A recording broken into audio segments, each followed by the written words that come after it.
बोल बम। आइए जानते हैं क्यों सुल्तानगंज से जल बैजनाथ धाम जाता है। तो आइए जानते हैं सुल्तानगंज के बारे में, और जिसे हम बहुत साल पहले अजगैवी धाम भी कहते थे। आज हम लोग अपने पूरे टीम के साथ देखिए बाबा की नगरी जा रहे हैं जल उठाने के लिए। बोल बम। और ये मेरा भाई छोटा बम जी है। और मैं आपको देवघर किस तरह से जल चढ़ाते हैं लोग, रास्ते से लेकर बाबा की मंदिर तक का सफर तय कराऊंगा। तो बने रहिए हमारे साथ। ये हमारा ऋषु भाई है। एक एक करके सभी भाइयों बम से मैं आपको मिलाऊंगा। बोल बम। सुल्तानगंज से जल भरकर बाबा बैजनाथ धाम ले जाने की परंपरा भगवान राम के समय से चली आ रही है। जब आप सुल्तानगंज स्टेशन से उतरेंगे और गंगा की तरफ बढ़ेंगे तो आपको रास्ते में कामर, फूल, माला, बेलपत्र, पूजा की सारी सामग्री मिलेगी। बोल बम। ऋषु बम बताइए। बहुत बढ़िया लग रहा है। बहुत दिनों के बाद, अब कई सालों बाद हम लोग आज पद यात्रा के लिए निकले हैं। यहाँ से जल उठाएंगे और महादेव की नगरी, बाबा की नगरी। ये देखिए मेरा भाई विकास आ गया मेरे साथ। बोल बम। हर हर महादेव। एक तरफ से आते हैं, एक तरफ से जाते हैं। चारों तरफ देखने के बाद आपको हमेशा एहसास होगा कि आप सच में बाबा की नगरी में हैं। और एक तरफ से आते बम, दूसरे तरफ से जाते बम। जो बम जा रहे हैं वो जल भरने जा रहे हैं, और जो बम आ रहे हैं स्क्रीन पे वो बैजनाथ धाम जा रहे हैं।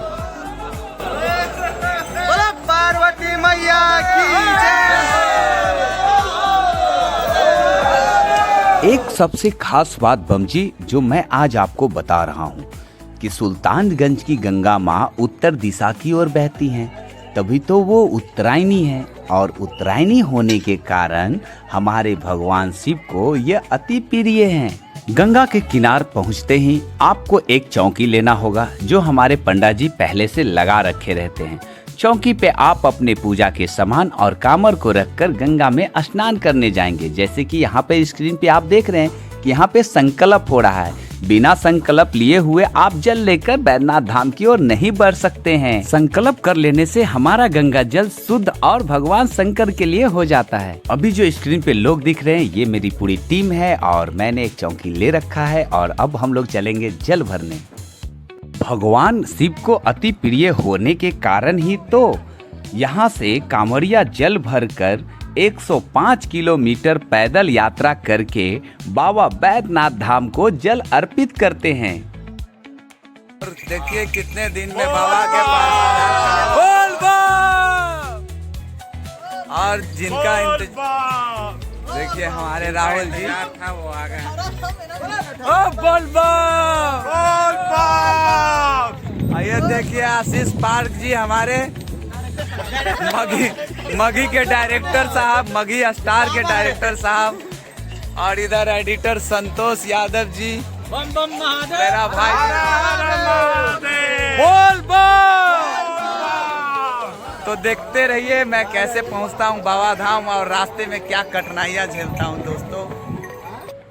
यहाँ पे देवघर 110 किलोमीटर, वासुकीनाथ 105 किलोमीटर ऐसा लिखा हुआ है। तो यहाँ से शुरू होती है हमारी कहानी।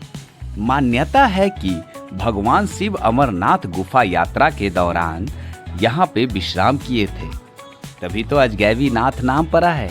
ये भी कहा जाता है कि प्रभु श्री राम रावण से युद्ध करने से पहले यहीं पर भगवान शिव की पूजा किए थे।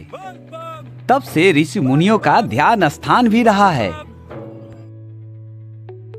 कांवर में जल भरकर पैदल यात्रा करना कठिन तपस्या है जो भक्तों को भगवान शिव के प्रति अपनी भक्ति व्यय करने का अवसर प्रदान करता है।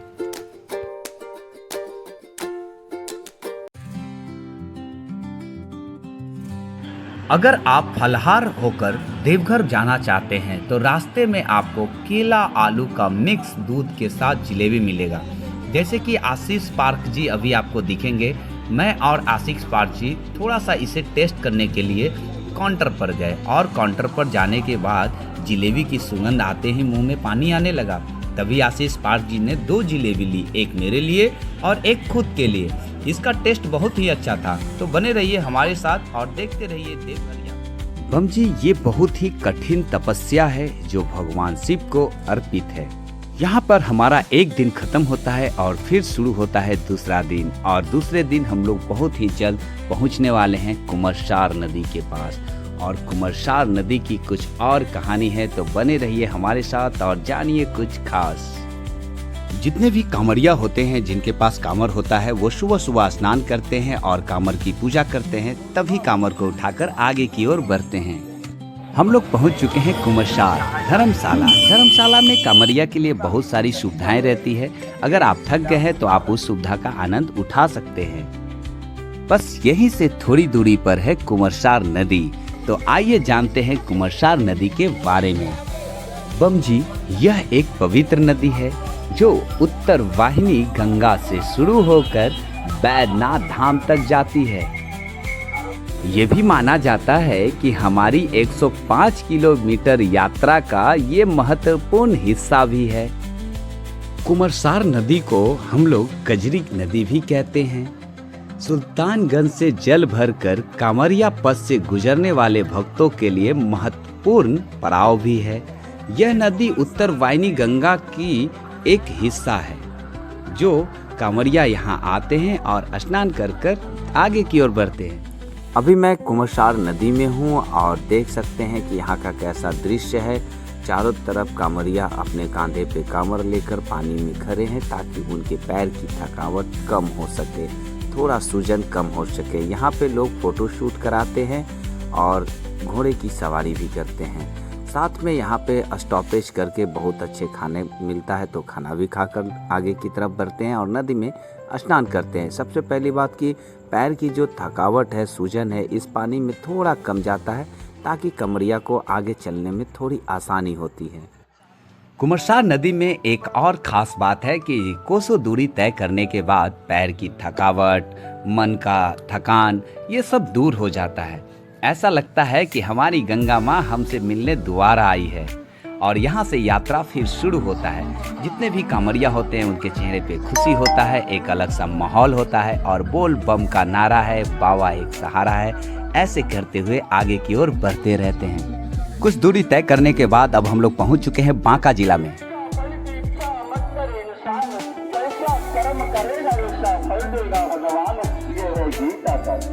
कांवरिया का स्वागत द्वार और बांका जिला प्रशासन आपका हार्दिक स्वागत करता है। ये सब देखकर आप तो बहुत खुश हो रहे होंगे और मैं खुश हो रहा था चारों तरफ शिव जी का गाना सुनकर।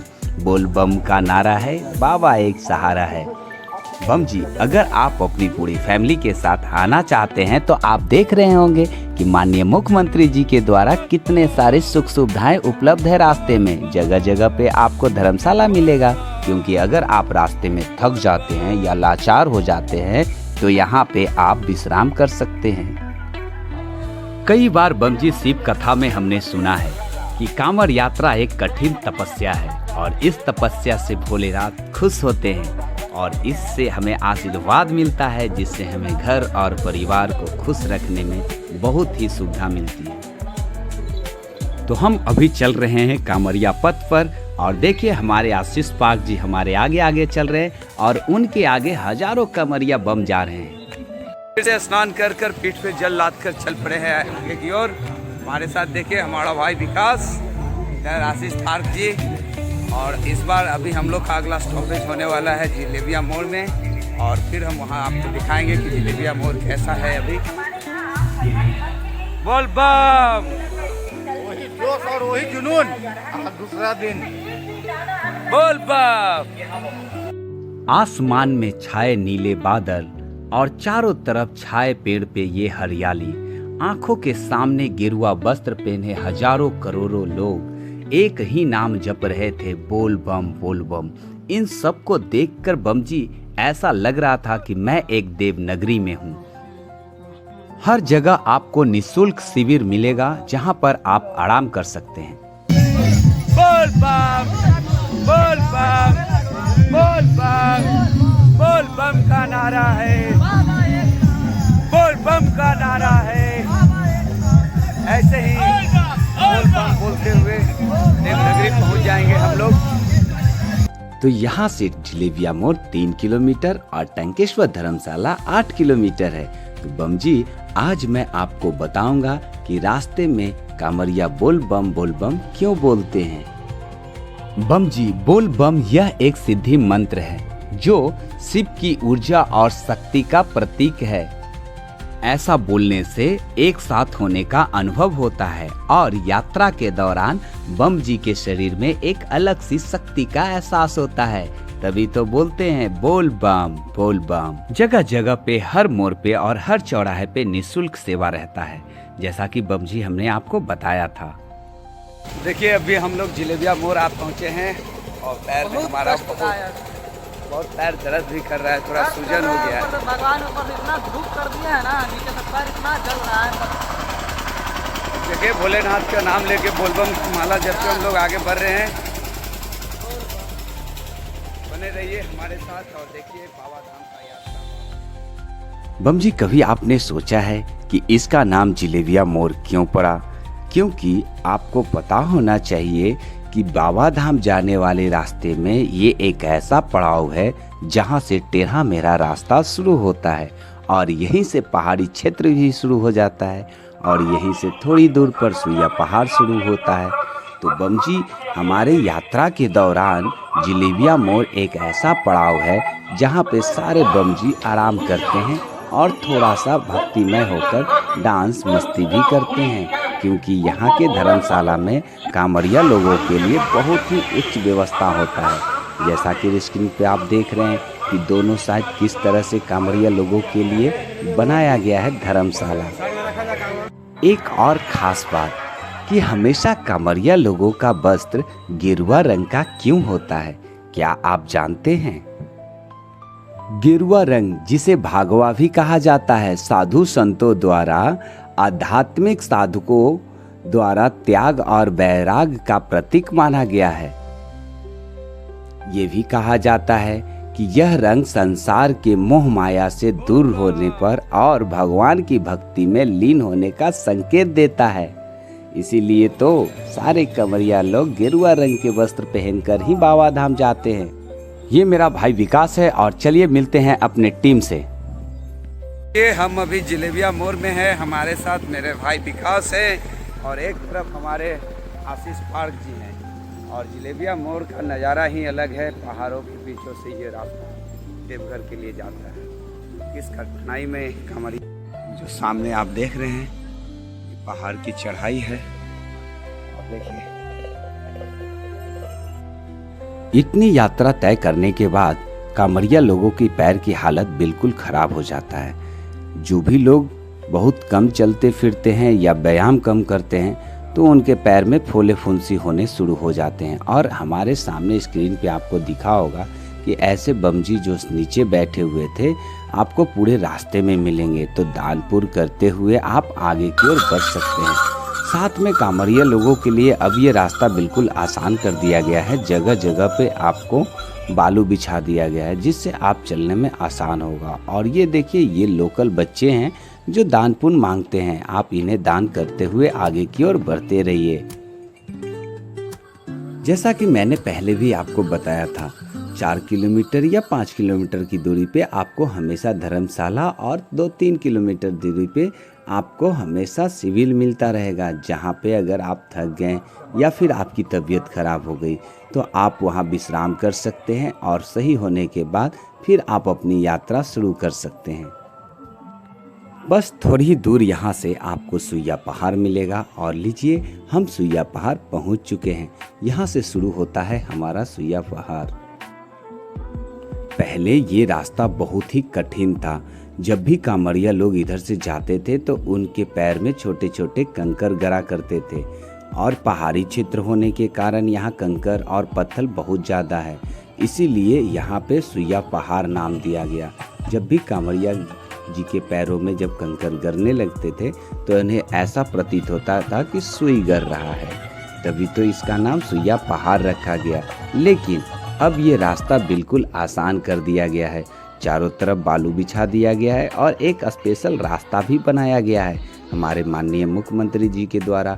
तो अभी देखिए किस तरह से सीढ़ी बना दिया गया है और साइड में ब्रैकेटिंग भी लगा दिया गया है, जिसे आप पकड़कर नीचे आसानी से। शुभम, आप अभी सुइया पहाड़ उतर रहे हैं, कैसा फील कर रहे हैं बताइए। क्या फील करें, मत पूछिए, हालत खराब। बाबा का नाम लीजिए। बाबा बेड़ा पार लगाएंगे।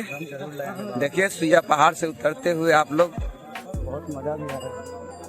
और ये देखिए सुइया पहाड़ के नीचे का नज़ारा जहाँ से हम लोग उतरे हैं।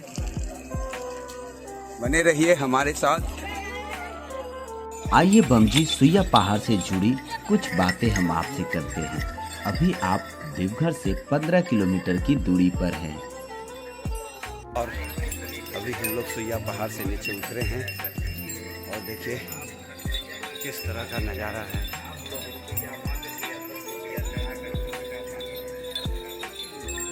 कहिए ऋषु बम जी, बोल बम बोल बम, बोल बम। बोल बम। कैसा लग रहा है बम जी? बहुत बढ़िया लग रहा है। और ये सुइया पहाड़ से अभी हम लोग शायद उतर रहे हैं नीचे। उतर गए हैं, जा रहे हैं। अरे उतर गए हैं, क्या बात है, बात है। बोल बम। यहाँ पर मैं और मेरे दोस्त एडिटर साहब संतोष जी, इनके दोनों पैर में फोंके हो गए हैं, फिर भी ये देखिए भक्ति में किस तरह से डांस कर रहे हैं, क्योंकि एक अलग सा जोश और एक अलग सी भक्ति का माहौल रहता है दोस्तों। तो आइए अब हम लोग जानते हैं सुइया पहाड़ के बारे में। कांवड़िया बम के लिए सुइया पहाड़ कोई चुनौती से कम नहीं है। बाबा बैद्यनाथ धाम के प्रति अटूट भक्ति के कारण इसे पार करने में सफल हो जाते हैं। मैं अभी कटोरिया पहुंचा हूं और आगे की तरफ बढ़ रहा हूं बोल बम का नारा लेते हुए। अभी कटोरिया पहुंचे हैं हम लोग। आगे गुरियारी नदी है।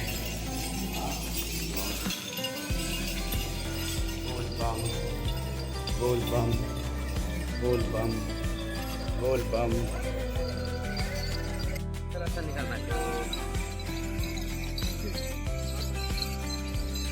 हर हर महादेव, बती पते हर हर महादेव, बोल बम।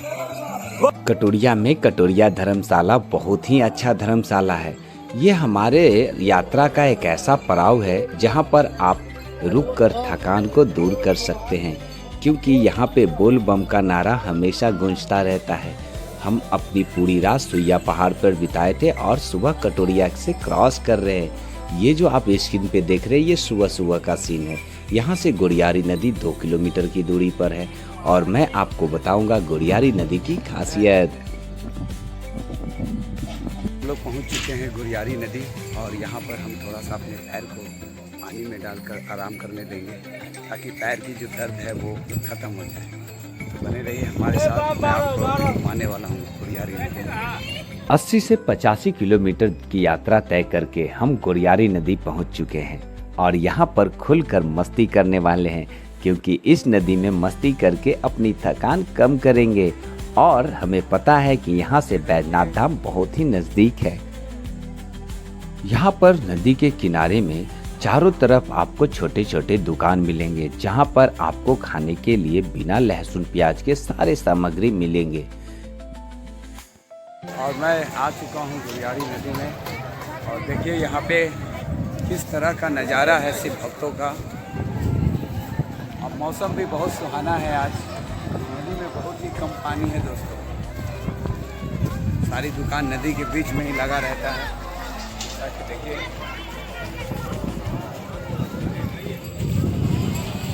बोल बा। जैसा कि बमजी स्क्रीन पे आपको नदी में पानी नहीं दिख रहा होगा, कहीं कहीं छिटपुट पानी है, जिसके कारण लोग मस्ती कर रहे हैं। कैसा लग रहा है बमजी? अच्छा, बहुत सुंदर, बहुत सुंदर।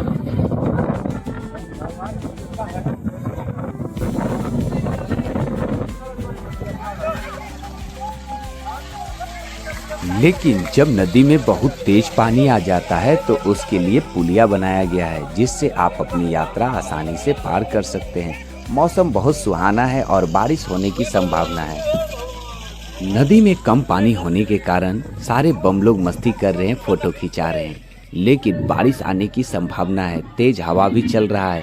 तो बने रहिए हमारे साथ। यात्रा में बारिश का एक अलग ही सुख है जो मैं आज आपको दिखाऊंगा।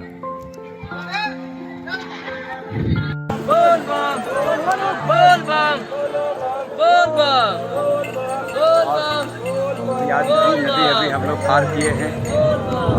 देखिए मौसम बहुत ही सुहाना है और बारिश हो रहा है। आशीष पार्क जी हमारे साथ। बोल पाम रिमझिम बरसाता सावन के पानी। कैसा लग रहा है भाई जी? बहुत अच्छा, बहुत अच्छा। आने के बाद कोई कष्ट नहीं है। मन को साफ करके सब बेड़ा पार होगा। बाबा नकरी है। बोल पाम। यहाँ से गुड़ियारी नदी की सीमा समाप्त हुई और हम अपनी यात्रा आगे की ओर रखते हैं। तेज बारिश और बोल बम का नारा एक अलग ही सुख है।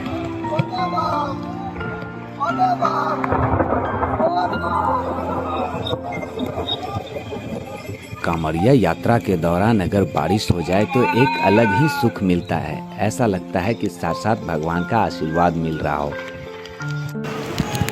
विकास भाई देखिए बारिश हो रहा है, फिर भी हम लोग रुक नहीं रहे, चल रहे हैं लगातार। बारिश में भीगने का एक अलग ही मजा है। जब पूरा शरीर थका हो और ऐसी बारिश अगर रास्ते में मिल जाए तो सफ़र और मंजिल खाना बहुत ही आसान हो जाता है।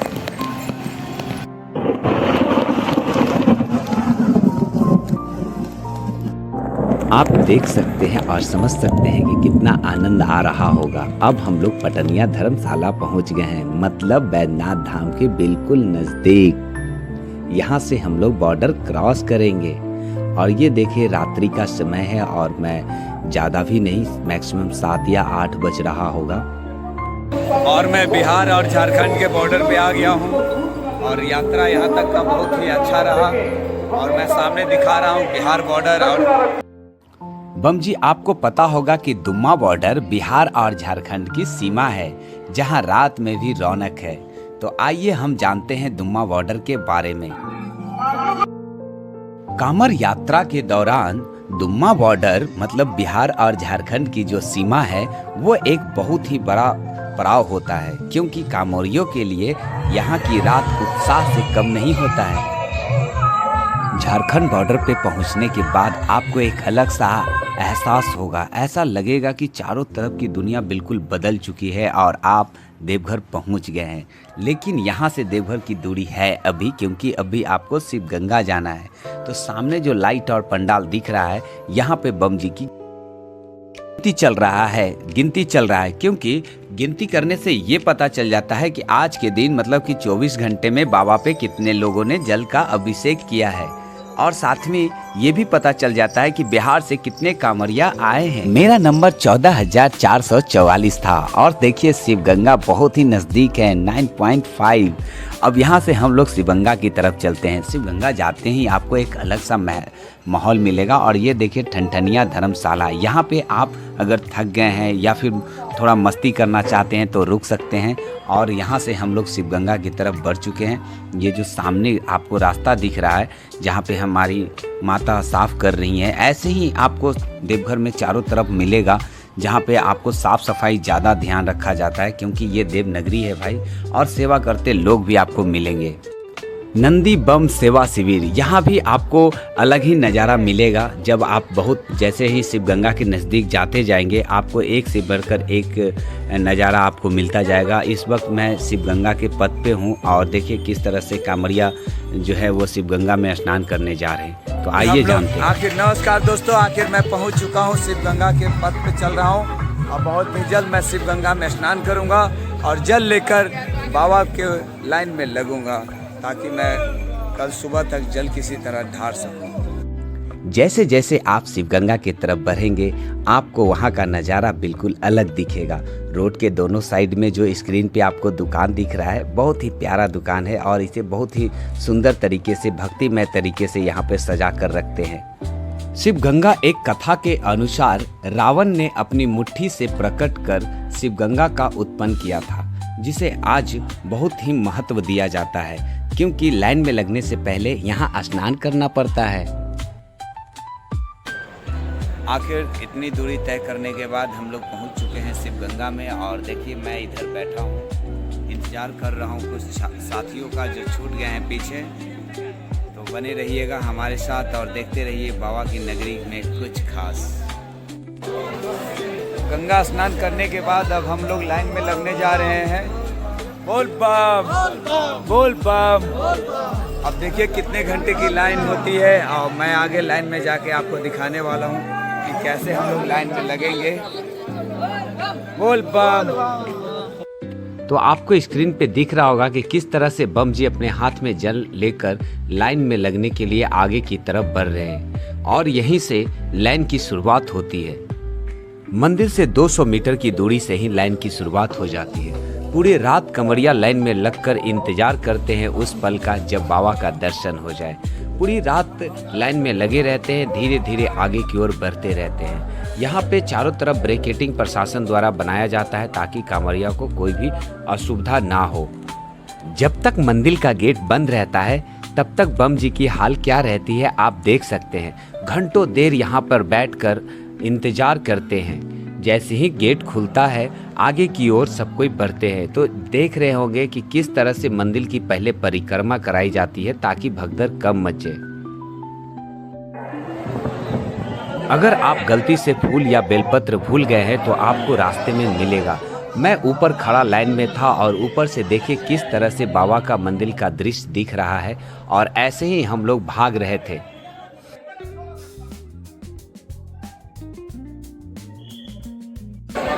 बहुत ही कठिन है और देखिए लाइन लगने के बाद भी अभी हम प्रांगण में उतरे हैं और ऐसे ही चक्कर लगाकर बाबा के पास आपको पहुंचना होगा। बोल बम।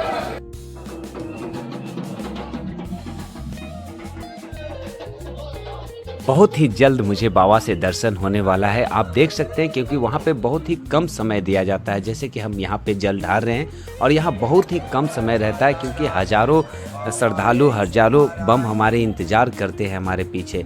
और जैसे ही मैं बाहर आया पूजा करके माता पार्वती को जल ढारा, उसके बाद प्रांगण का क्या नज़ारा है आप स्क्रीन पर देख सकते हैं। एक ही नारा गूंज रहा था, बोल बम बोल बम बोल बम। माता पार्वती के जल ढारने के बाद अगर आपको मन करे आरती करने का तो आप प्रांगण में ही कर सकते हैं। अब मैं निकल रहा हूं बासुकीनाथ की ओर, चलिए देखते हैं बासुकीनाथ।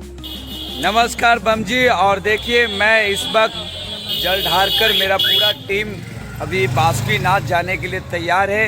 अभी हमने भाड़े पे ये गाड़ी लिया है और ये जल ढार के कैसा फील कर रहे हैं? बहुत आनंद लग रहा है। आज सारा दुख दर्द खत्म हो गया है। अब जा रहे हैं अपने गंतव्य स्थान को, नेक्स्ट स्टेशन बासुकीनाथ। यहाँ से शुरू होता है बासुकीनाथ की यात्रा। तो सबसे पहले बम जी ये बताइए कि बासुकीनाथ है कौन, आखिर कैसे नाम पड़ा बासुकीनाथ? नाथ धाम से जल ढार कर अब हम लोग पहुंच चुके हैं बाबा बासुकीनाथ के यहाँ और मैं आपको दिखाता हूं कि बासुकीनाथ मंदिर में किस तरह से चल रहा है। ये हमारे पीछे संतोष जी हैं, मामा बम हैं, बोल बम बोल बम। और देखिए कैसे यहाँ पे रोड पे सजा है, सब लगी है दुकानें, खाने पीने के सामग्री से लेके पूजा तक और बच्चों के खिलौने। और यहाँ से हम इन करेंगे बाबा के दरबार में। बोल बम का नारा है, बाबा एक सहारा। भगवान शिव के गले में जो नाग हैं उन्हीं का नाम तो वासुकी है और उन्हीं से जुड़ी एक कहानी है, एक कथा है। और हम देखिए अभी हाथ में जल लेके लाइन में लग चुके हैं और धीरे धीरे हम, हमारे मामा जी और साथ में हमारे संतोष भाई आशीष पार्क चल पड़े हैं मंदिर की तरफ और वहाँ पे दर्शन करेंगे बासुकीनाथ जी का।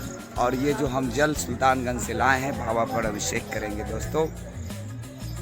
चारों तरफ बासुकीनाथ की जय जयकार और बोल बम का नारा सुनकर मन बहुत खुश हो रहा था। और बहुत ही कम समय यहाँ भी मिलता है जल ढारने के लिए और आपको जल्दी से जल्दी बाहर कर दिया जाएगा, क्योंकि यहाँ भी बहुत सारे श्रद्धालु लाइन में लगे हुए रहते हैं। ये मंदिर का पिछला गेट है। हम जल ढार कर निकले हैं और बहुत ही भीड़ था अंदर, और देख रहे हैं किस तरह से यहाँ भी वैसे ही भीड़ है जैसे वहाँ था। अभी मैं माता पार्वती के पास जा रहा हूँ दोस्तों। यहाँ भी माता पार्वती का ये मंदिर है जहाँ से श्रद्धालु बाहर आ रहे हैं, बमजी बाहर आ रहे हैं जल ढार कर। यहाँ चारों तरफ पुलिस आपकी मदद के लिए सभी जगह खड़े रहते हैं। मंदिर बहुत ही खूबसूरत है और चारों तरफ भक्तिमय है। सावन के महीने में यहाँ भी उतना ही भीड़ होता है जितना कि बैजनाथ धाम में। मंदिर से अब मैं निकल रहा हूँ और देखिए मेरे पीछे कैसा सजा है बाबा का दरबार। चलिए बढ़ते रहिए, बम बढ़ते रहिए। पौराणिक कथा के अनुसार समुद्र मंथन के बाद वासुकी जी को भगवान शंकर के शरण में यहीं छोड़ दिया गया था। तब से भगवान शंकर और वासुकी जी का मिलन हुआ। ये जगह बहुत ही महत्वपूर्ण और पवित्र हो गई, वासुकीनाथ धाम बन गया। तब से कांवरिया यहाँ पे आते हैं और जल ढारते हैं। सारे पूजा पाठ करने के बाद घर के लिए आप एक से बढ़कर एक माला, फूल, बिलपत्र, मतलब जो भी आप अपने घर ले जाना चाहते हैं ये सब कुछ यहाँ पर उपलब्ध रहता है। बच्चों को खिलौने, कपड़े, सिंदूर, टुकली, बहुत कुछ। अगर आप ले जाना चाहते हैं प्रसाद तो बमजी आप यहाँ पे प्रसाद खरीद सकते हैं, क्योंकि यहाँ पे शुद्ध पेड़ा और चूड़ा, लच्छा दाना मिलता है, साथ में सिंदूर, टुकली, घर के लिए हर एक सामान। तो मिलते हैं फिर एक नई यात्रा के दौरान। तब तक के लिए बमजी लेते हैं अलविदा। बोल बम।